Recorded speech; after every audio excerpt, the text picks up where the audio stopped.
तो बच्चों, हम अपने फाइनेंशियल लिटरेसी मॉड्यूल में पढ़ चुके थे कि कैसे सनी अपने कंप्यूटर के लिए लोन लेगा और उसका रीपेमेंट करेगा। And you were taught something very important which was said will be highly beneficial जब आप ग्रेजुएशन में अकाउंटिंग पढ़ेंगे। ओके, चलिए, तो ये हम कर चुके थे। चलते हैं आगे।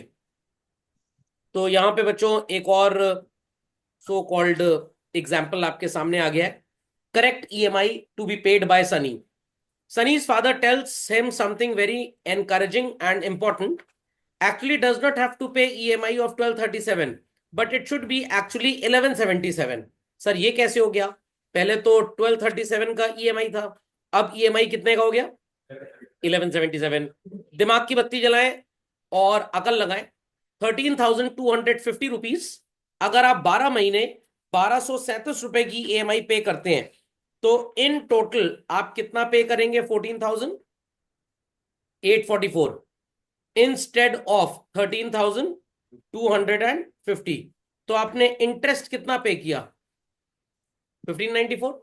बट यहां पे इसका फादर जो है वो बता रहा है इसको कि बेटा तुम 1177 रुपए सिर्फ पे करो। कितना? 1177।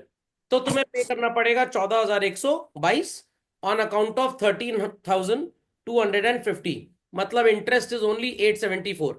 तो अगर आपके पापा भी सनी के पापा की तरह आपको बताएं कि 1237 की जगह सिर्फ 1177 पे करना है, तो ऑब्वियस सी बात है अकलमंद इंसान क्या करेगा? 1237 का ईएमआई पे करेगा या 1177? 1177। और आपका इंटरेस्ट ऑब्लिगेशन भी प्रैक्टिकली पहले के मुकाबले बच्चों कम है कि ज्यादा है? कम है। Is that clear? तो सर ये कैसे हो गया?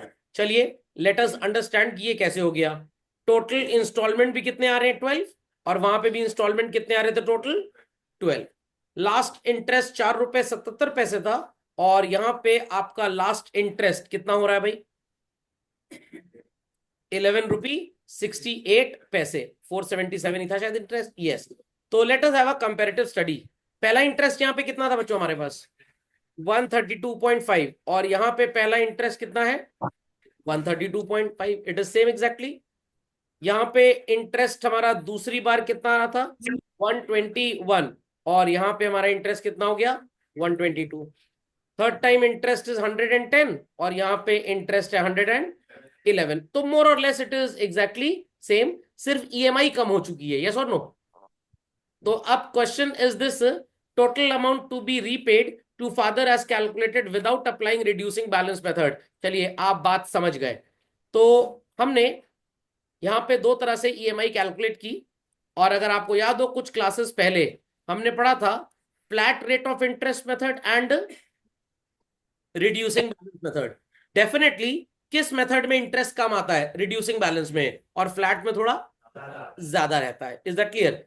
यहां पे जो इंटरेस्ट कैलकुलेट होगा ये 12,145 पे कैलकुलेट होगा और यहां पे जो कैलकुलेट होगा ये 12,205 पे। सर डिफरेंस क्यों आ रहा है भाई? क्योंकि हमारा ईएमआई का अमाउंट कम है तो हमारा इंटरेस्ट के बाद जो प्रिंसिपल है वो 1,044 रुपए है और यहां पे हमारा प्रिंसिपल कितना है? 1,104। तो इसलिए यहां पे प्रिंसिपल ज्यादा घट रहा है और यहां पे प्रिंसिपल कम घट रहा है। Is that understood? Is that understood? तो दोनों में से बेटर क्या नजर आ रहा है आपको भाई? ये वाला सिस्टम जहां पे ईएमआई 1177 की है या ये वाला सिस्टम जहां ईएमआई 1237 की है? 1177। तो अब आप बोलेंगे सर इन दोनों में डिफरेंस क्यों है? भाई difference is of rate of interest का system. I repeat children, rate of interest का सिस्टम। एक जगह फ्लैट रेट ऑफ इंटरेस्ट है और एक जगह रिड्यूसिंग बैलेंस। तो ये जो है ये फ्लैट रेट ऑफ इंटरेस्ट वाला सिस्टम है और ये जो दूसरा वाला है बच्चों this is reducing balance rate of interest. Is that understood? तो आप भी अगर बैंक जाएं और एक बैंक कह रहा है हम 8% पर एनम लेंगे और दूसरा कह रहा है हम 6% पर एनम लेंगे, तो आप कहां पे फंसेंगे लोन लेने के लिए बच्चों? 8% वाले बैंक में या 6% वाले में? 6% वाले में। बट अगर आप ना फंसना चाहे तो आप पूछिए भाई तुम्हारा 8% और तुम्हारा 6% कैसे है? 8% रिड्यूसिंग बैलेंस पे है और 6% फ्लैट रेट पे है। तो अब आपको कौन सा लेना चाहिए? 8% वाला लीजिए, क्योंकि 6% वाले में क्या है? रेट ऑफ इंटरेस्ट फ्लैट है। Is that clear? तो उसका इफेक्ट ज्यादा आएगा। तो ये बात सबको क्लियर हो गई? पक्का? चलिए, so Sunny takes a leap ahead. Sunny is very happy that he will have to pay less, and then his father suggests something more fantastic. 1177 रुपए की 12 ईएमआई। सनी चाहे तो 624 रुपए की 24 ईएमआई दे सकता है। आई रिपीट, 624 रुपए की 24 ईएमआई। तो बच्चों ध्यान दीजिएगा, 1277 into 12 is how much? 1177, sorry it is 1237, and 624 into 24 is how much? एक कंपेरेटिव स्टडी आप भी करिए मेरे साथ। 1237 इंटू 12, इट इज 14,844, 13,250 रुपी तो हमारा स्टैंडर्ड प्रिंसिपल था, ठीक है। 1177 into 12 is 14,124, and 624 into 24 is 14,976। दिमाग की बत्ती जलाएं, मेंटोस खाए बगैर और जवाब दें। सबसे कम पेमेंट कहां पे करना पड़ रहा है? 1177 के 12 इंस्टॉलमेंट्स में। और सबसे ज्यादा कहां करना पड़ रहा है? 624। कॉमन सेंस की बात क्या है? या तो रिड्यूसिंग बैलेंस और फ्लैट लगा हुआ है, बट यहां पे क्योंकि टाइम पीरियड ज्यादा हो गया तो डेफिनेटली जो इंटरेस्ट एलिमेंट होगा वो ज्यादा ही होगा। तो हर महीने 1137 की बजाय देना है 624। Is that clear? तो कम दे रहे हैं कि ज्यादा दे रहे हैं? कम दे रहे हैं। अब मैं इसमें आपको एक भयंकर चालू चीज बताता हूं, और ये चीज काम आएगी आपके मोहल्ले में हर उस इंसान को जो आपसे पूछेगा, बड़ा फाइनेंशियल लिटरेसी की क्लास करते हो, बताओ होम लोन कितने टाइम का ले लें? तो आप उससे कहेंगे भाई 20 साल से ऊपर का प्रैक्टिकली नॉर्मल कंडीशन में होम लोन नहीं मिलता। सर ऐसा क्यों? जनरली होम लोन इंसान 30, 32, 35 साल की उम्र में लेता है। 20 साल मतलब 55 साल, 60 वाट में रिटायर ही कर जाएगा। तो बैंक का एक स्टैंडर्ड टेन्योर 20 साल है, बट ऐसा नहीं कि आप 25 साल की उम्र है तो आपको 30 साल का भी मिल जाएगा, but generally it is 20 years, ठीक है। अब मेरे एक दोस्त ने बोला कि भाई होम लोन लेना है, बैंक तो 20 साल की लिमिट दे रहा है, 20 साल में आराम से चुकाइए। बैंक तो कहेगा 500 साल का लोन ले लो, जितना देर से पे करोगे उतनी उनकी इंटरेस्ट की कमाई ज्यादा होगी। तो 5 साल का लोन ले ले। मैंने कहा पागल हो क्या? कह रहा अरे मेरी इतनी सैलरी मैं 5 साल में पे कर दूंगा। मैंने कहा नहीं, take a loan for 20 years and repay in 5 years. कह रहा फर्क क्या पड़ेगा? मैंने कहा फर्क पड़ेगा, पहले तुम मेरी ये वाली क्लास का एग्जाम्पल समझ लो। सब लोग इसको समझने को तैयार? पक्का? Any doubts? मेरी डाउट? चलिए तो ध्यान से सुनिएगा। अगर आप 1177 रुपए महीना 12 महीने तक पे करते हैं तो you and up paying how much? 14,124। Is that clear? और आपका प्रिंसिपल अमाउंट कितना है? बड़ी धमाकेदार चीज बता रहा हूं, जीवन में बहुत काम आएगी। जब भी होम लोन लेना हो लीजिए मैक्सिमम टेन्योर के लिए, बट पे जल्दी कर दीजिए। सर ऐसा होगा कैसे? आज आपकी सैलरी 50,000 रुपए महीना है, जिंदगी भर 50,000 ही रहेगी क्या? भाई धीरे धीरे बढ़ेगी। आज सैलरी 50,000 महीना और किस्त है 15,000 रुपए की। 1 साल के बाद सैलरी हो जाएगी 55,000 महीना, क्या किस्त 16,500 की हो जाएगी? इंस्टॉलमेंट ऑफ ईएमआई तो 15,000 रहेगा। 2 साल के बाद सैलरी हो गई 63,000 पर मंथ, इंस्टॉलमेंट 15। 3 साल के बाद सैलरी हो गई 75,000, इंस्टॉलमेंट स्टिल 15। कहने का मतलब सैलरी और इंस्टॉलमेंट पहले ऐसे चलते थे, फिर धीरे धीरे सैलरी बढ़ती जाएगी but installment burden would remain same, तो आपकी जेब में पैसा ज्यादा आएगा। 50,000 जब आप कमा रहे थे, 15,000 रुपए आपका इंस्टॉलमेंट था, मतलब कमाई का 30%। 4 साल बाद आपकी सैलरी हो सकता है 80,000 हो जाए, बट इंस्टॉलमेंट अभी भी 15, लगभग 19% हो गया। तो over the period of time होता क्या है, आपकी सैलरी बढ़ने लग जाती है, तो आपके पास कैश का जो अवेलेबिलिटी होता है वो ज्यादा हो जाता है, तब आपके लिए लोन पे करना उतना बर्डनसम नहीं है। तो वही चीज मैं यहां पे आपको सिखाना चाह रहा हूं। आई होप सो कि आप थोड़ी सी मेरी बात समझ गए। तो एक बेवकूफ 1177 रुपए की किस्त 12 महीने तक पे करेगा, टोटल कितना पे करेगा वो? 14,124, और 13,250 रुपए उसको देना है। तो आप मेरे को बताइए कि भाई 14,124 माइनस 13,250 कितने का इंटरेस्ट एलिमेंट आएगा यहां पे? 874।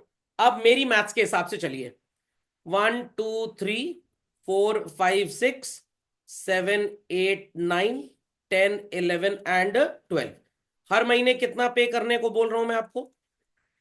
पे करते रहिए ₹24 12 महीने तक, correct, instead of how much 1177। Math सबको आती है ना भाई? तो 1177 की बजाय आप पे कर रहे हैं 624 हर महीने। How much is not being paid? 553। आपने ये वाला प्लान लिया हुआ है, तो आपने फाइनेंसर को बोला मैं 624 रुपए 24 महीने तक पे करूंगा इंस्टेड ऑफ 1177। तो हर महीने कितने पैसे बच रहे हैं आपके पास? 553 रुपीज का हर महीने एक एसआईपी ले लीजिए। कितने का? 553 का। खोपड़े में बात गई। फाइनेंशियल कैलकुलेटर सबके पास होगा, चाहे तो ऑन कर सकते हैं। 553 का जब आपने एसआईपी ले लिया, मान लेते हैं एक साल में, ठीक है, 12-15% रिटर्न नहीं होगा, 7-8% 9% होगा, तो 10 मान लेते हैं हम लोग। 10% का रिटर्न 120 महीने। आपका ये पैसा 553 10% के हिसाब से हो जाएगा एक साल के बाद 6,636 रुपीज। खोपड़े में बात गई? खोपड़े में बात गई। तो आपने 624 रुपए 12 महीने तक पे कर दिया। व्हाट इज 624 इंटू 12 बच्चों? क्या जी, पे का कुछ करना पड़ेगा और मेरा माइंड चेंज हो रहा है। 7488। ये कौन आतंकवादी आ गया भाई अपनी क्लास के बीच में? चलिए खैर कोई बात नहीं, आतंकवादी हमला। 7488 तो आपने पे कर दिया। कितना पे कर दिया? इतना ही पैसा अभी आपको और पे करना है। एक साल की आपकी ईएमआई कितनी हो गई, सॉरी आपकी एसआईपी कितनी की हो गई? तो हर महीने 624 रुपए 24 महीने तक पे करना था। आपने ये वाला प्लान ना लेकर ये वाला प्लान ले लिया, तो एक साल तक तो नॉर्मल पेमेंट किया। अभी और कितना पेमेंट बचा है 24 में से? 12 मंथ्स का। और स्टिल अभी आपको कितना और पे करना है? 7488। अब आप अगले साल जनवरी के महीने में जाइए, जिस पर्सन से आपने बोरो किया था, आपको लोन का पैसा देना था, और उससे कहो मेरे पास कुछ डिपॉजिट आ गया है, कुछ डिपॉजिट आ गया है, तुम मेरे से आज ही पैसा ले लो, क्यों 11 महीने तक इसको लिंगर ऑन कर रहे हो? Is that clear? तो मैं एक छोटा सा कैलकुलेशन लेके चलता हूं। 624 रुपए 24 महीने तक देते तो टोटल कितना देते? 14,976। और प्रिंसिपल था 13,250। इंटरेस्ट बनता 1,726 रुपए, ये करेक्ट? 2 साल का। कितने साल का? मैं एक सिंपल कैलकुलेशन ले रहा हूं, आप 2 से इसको डिवाइड कर दीजिए, तो आपका एक साल का इंटरेस्ट आ जाएगा बच्चों। कितना आ जाएगा? 863। तो आप उससे बोलिए कि भाई अब मैं तुमको जनवरी में यहां पे पूरा पैसा बकाया जो एक साल का है वो एक साथ दे रहा हूं, तो क्या वो आपसे पूरे साल भर का इंटरेस्ट लेगा? तो आपको जो अभी एक साल का और 624 रुपए 12 महीने के हिसाब से 7488 पे करना है, उस 7488 में पहले तो आपको 863 रुपीज का डिस्काउंट किस में मिलेगा? इंटरेस्ट। तो 7488 माइनस 863, 6625 बचे। और आपकी एसआईपी के थ्रू आपके पास कितना पैसा था? 6636। आप 11 रुपए के फायदे में थे कि नहीं थे? ये तो एकदम छोटा कैलकुलेशन मैंने आपको सिखाया। अगर ये 624 की बजाय 6240 होता तो ये शायद 110 हो जाता। अगर ये 62,400 होता तो शायद ये 1100 हो जाता। अगर ये 6,24,000 होता तो शायद ये 11,000 हो जाता। Are people understanding what I am saying? तो आप हाउस लोन लीजिए कितने महीने का? 24 महीने का। क्योंकि अगर आप 12 महीने का लोन लेते हैं तो आपकी किस्त, आपका इंस्टॉलमेंट, आपका ईएमआई कंपेरेटिवली ज्यादा होगा। लॉन्ग ड्यूरेशन का ईएमआई जब लेते हैं तो ओवरऑल इंटरेस्ट बच्चों ज्यादा ही रहेगा। एक साल का इंटरेस्ट कितना आ रहा था? 874। 2 साल का कितना हो गया? 1726। तो आपने जब लॉन्ग ड्यूरेशन के लिए बोरो किया है तो 624 रुपए जब आप हर महीने दे रहे हैं इंस्टेड ऑफ 1177, तो यहां पे how much less are you paying? 553। इसका एसआईपी डाल दो। एक साल में एसआईपी का जो ग्रोथ रेट होगा वो लोन के इंटरेस्ट से तो ऑब्वियस सी बात है ज्यादा ही होगा। आपके सामने एग्जांपल है ये, ओके। तो आपका पैसा एक साल में बढ़ के कितना हुआ? 6637। सर बाई चांस मार्केट गिर गया तो? हाँ, सारी मनुष्य तो मेरी क्लास में है, बाई चांस तो भाई कुछ भी हो सकता है। Is that clear? और अगर आपको लग रहा है मार्केट गिर जाएगा तो do not borrow on fixed rate of interest, borrow on floating rate. तो रेट ऑफ इंटरेस्ट लोन पे भी कम हो जाएगा, फिर ये इतना नहीं होगा, ओके। तो भाई आप 1 साल का पेमेंट आज ही कर दे रहे हो अगले जनवरी में, तो भाई 1 साल की तो इंटरेस्ट की छूट मिल गई 624, अगले 12 इंस्टॉलमेंट 7488 माइनस इंटरेस्ट, आपको आज कितना देना है 6625, और यहाँ पे कितना आ रहा है 6636। अभी तो मैंने 10% के हिसाब से निकाला है, हो सकता है 1 साल में मार्केट आनन फानन 15% बढ़ जाए, शॉर्ट टर्म में तो कुछ भी हो सकता है। सर 7 ही 8% बढ़ा तो बोला ना, लोन हमेशा किस में लेना है, फ्लोटिंग रेट ऑफ इंटरेस्ट पे लेना है। समझ में आया? तो लोन लीजिए हमेशा लॉन्गेस्ट ड्यूरेशन के लिए और पे उसको जल्दी कर दीजिए। और जब आप 3-4 साल बाद लोन पे करने बैंक के पास जाएंगे, बैंक मैनेजर का चेहरा ऐसे उतर जाएगा जैसे आपने उसकी बेटी का रिश्ता मांगा था और तोड़ दिया आज, क्योंकि भाई आप जल्दी रीपेमेंट कर रहे हैं तो बैंक का तो नुकसान ही है, एक अच्छा कस्टमर जा रहा है। People understood this? तो इस पूरे ज्ञान में यही चीज आपको समझाना चाहता था। कभी भी आप होम लोन वगैरह लें, take it for the longest period but pay it shortly. Why? Because starting में आज लोन और सैलरी में गैप कम है, but over the period of time, एक मेरा फ्रेंड था, उसकी सैलरी जब 31,000 रुपए दी तब उसने 12,000 रुपए महीने की ईएमआई का होम लोन ले लिया। 4 साल के बाद उसकी सैलरी तो 31,000 से बढ़ के 55,000 हो गई, but EMI of loan is still 12। तो उसने इतना गैप करके पैसा इकट्ठा कर लिया, चौथे साल पूरा 20 साल का लोन पे कर दिया। बट मेनी अ टाइम्स ये भी होता है कि बैंक बोलता है कि भाई 2 साल से पहले अगर लोन वापस करने आए तो हम एक पीनल इंटरेस्ट चार्ज करेंगे 1% का। तो वो जब आप लोन ले रहे हो तो उस टाइम पीरियड को कम करवा लीजिए। ओके, तो बैंक का एक स्टैंडर्ड टाइम पीरियड है, कहीं पे 1 साल है, कहीं पे 2 साल है, कहीं पे 3, कहीं पे 5 भी है। लोग ये सब चीजें पढ़ते नहीं है होम लोन अग्रीमेंट में और फिर झटका लग जाता है उनको। तो बैंक से पूछिए भाई प्री पेमेंट पेनल्टी तो कोई नहीं लोगे? बैंक आएगा हाँ लेंगे, अगर 6 महीने के पहले आप पे करते हैं तो हम प्री पेमेंट पेनल्टी ले लेंगे। अरे ये कौन सी बात हुई, कोई लोन का पैसा जल्दी दे रहा है उससे पेनल्टी लोगे? यस, क्योंकि आपको जो पैसा लोन पे दिया जा रहा है वो किसी से डिपॉजिट के फॉर्म पे लिया गया है तो उसको इंटरेस्ट प्रॉमिस किया गया है इस अजम्पशन पे कि आप इंटरेस्ट देंगे। अब आप अगर प्रिंसिपल ही जल्दी वापस कर गए, आपने इंटरेस्ट दिया ही नहीं, तो क्या हम अपना ऑब्लिगेशन फुलफिल कर पाएंगे? तो हमें पैसा कहीं और से जुगाड़ करना पड़ेगा, तब तक के लिए हम आपके ऊपर पेनल्टी इंपोज करेंगे। ओके, तो pre payment penalty should be agreed very specifically with the bank. समझ गए कहानी को? कोई क्वेरी किसी की? चलिए ये एग्जांपल नोट डाउन कर लीजिए, हमेशा काम आएगा आपको। So people understood?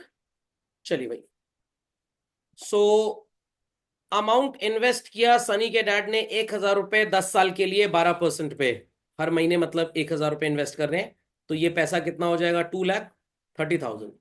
सनी ने 500 रुपए इन्वेस्ट किया 30 ईयर्स के लिए और 500 इन्वेस्ट किया 20 ईयर्स के लिए, इसका पैसा कितना हो गया 20,98,000। तो सनी के फादर ने भी 1,000 इन्वेस्ट किया और इसने भी, बट इनका टाइम ड्यूरेशन क्या है 10, और इसका टाइम ड्यूरेशन यहाँ पे 30 और यहाँ पे 20। और देखिए वेल्थ कितनी बन गई, 10 गुने से भी ज्यादा नहीं, 10 गुने के आसपास, 9 टाइम्स।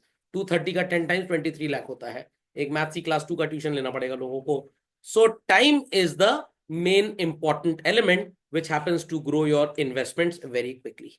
समझ गए भाई? तो यहाँ पे देखिए लिखा भी है, now Sunny has learned everything about SIP in the pocket money course. If Sunny invests 500 from his savings or earnings till the age of 25 and then invest additional 500 when he starts working, how much money do you think Sunny will have at the age जब वो मेरे बराबर हो जाएगा? जवाब आपके सामने है। और ऐसा एनालिसिस तो हमने डे 1 किया था रिटायरमेंट प्लानिंग का, अगर आपको याद हो कि ड्यूरिंग स्टूडेंट एज आप अगर 100 200 500 कुछ भी महीने का जमा करा लें तो आपको पैसा कितना बढ़ सकता है। ओके, कोई क्वेरी इसमें भाई? चलिए, so increasing your part to save and your part to borrowing. What is the way to increase your part to save and your part to borrow? What enables a person to earn? ये आपका homework assignment है, you are supposed to complete this. 3 skill sets that you think you have which will enable you to earn. आपके पास क्या कोई ऐसी 3 skills हैं जिससे आप पैसा कमा सकते हैं?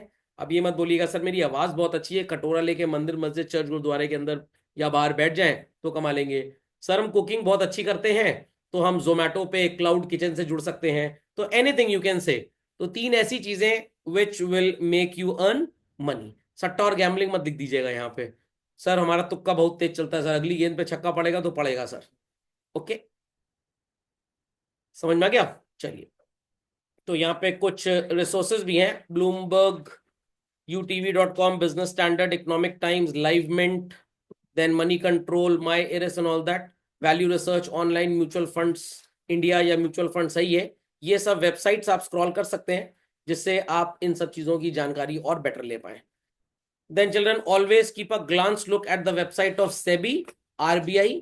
इंश्योरेंस रिलेटेड कुछ भी कभी जीवन में प्रॉब्लम हो, कॉन्टैक्ट टू www.irda.gov.in. याद रहेंगी सब बातें. चलिए, तो मनी के बारे में सब कुछ पढ़ चुके हैं, तो ये तो कुछ खास लिखा है नहीं, नॉट टू वरी. समझ में आ गया सबको. चलिए, तो इसी के साथ आपका ये पॉकेट मनी प्रोग्राम वाला टेक्स्ट होता है पूरी तरह से समाप्त.